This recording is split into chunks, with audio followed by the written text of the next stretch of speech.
I am living proof that if you put even 25% of the effort that like like 25% of the drive effort into finding a bag on the streets, into fixing your life, you will change everything exponentially.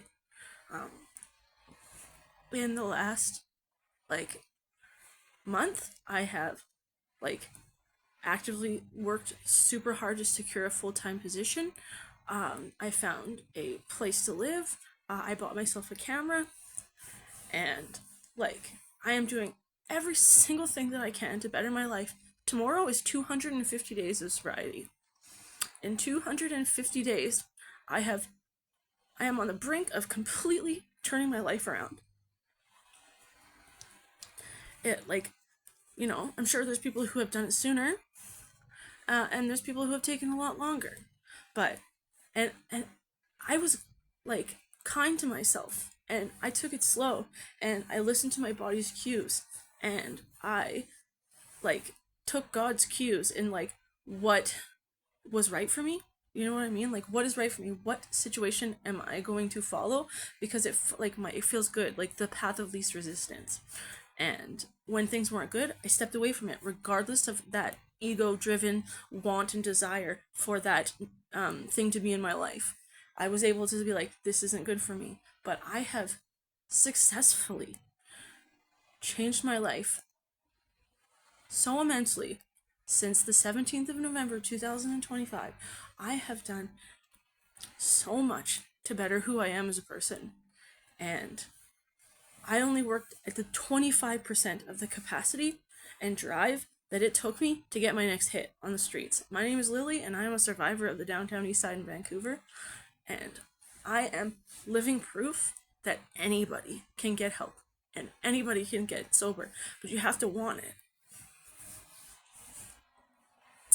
I'm emotional because of how much gratitude I have, because I believed in myself.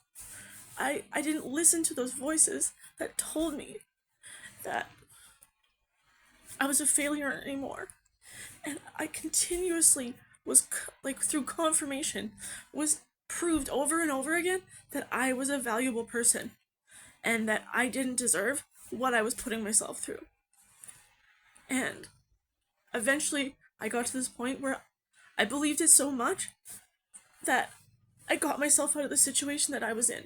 I spent 13 months on the streets of downtown Eastside Vancouver, homeless, without I didn't have an SRO, I didn't have help. I got a welfare check, but that lasted a couple of days when you're out there, because people are always stealing from you.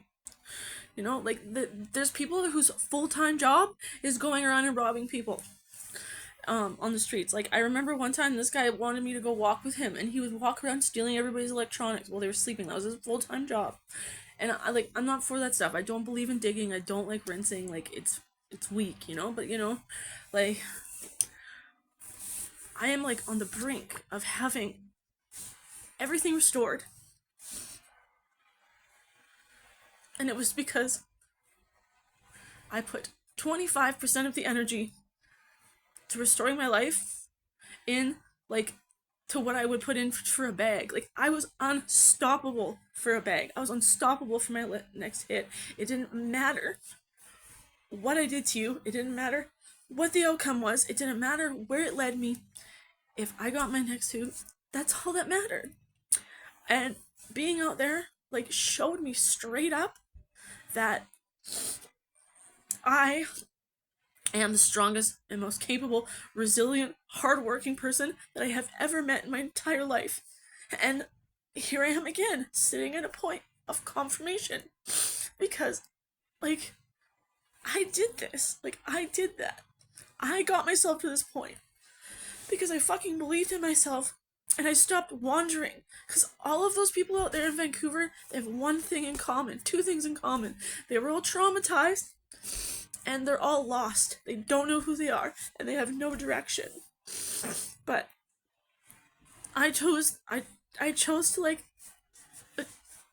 walk down a different path. Like, I even see, like, my ex, like, still getting in trouble with the law, still doing the same old shit. And it's just like, I'm not doing that anymore. I'm not doing that anymore. Like, I used to dream just about, like, to be a normal person when I lived in like, on the streets in Vancouver, because I get so offended when I would walk into a store and, security would follow me, and I would be like, why is security following me? And it was like, because I looked like I was addicted, like I was on drugs. Like, it made sense. I was carrying bags around with me everywhere, and now I live with, like, the power of, like, being able to fit in, and I fucking did that. Nobody did that but me. And all I did was put 25% of the effort in. 25% of the effort and the drive and, like, the, like, work into just, like, getting a bag. I put 25% of that work into just getting my life ready, like, back in order. And here I am today.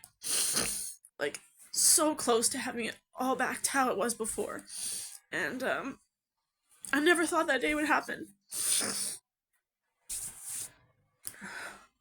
I used to imagine it, but I didn't think I would get out of it. And I'm so grateful that I never stopped. I never stopped believing that I had something more in me and I didn't belong where I was. So, thanks for listening.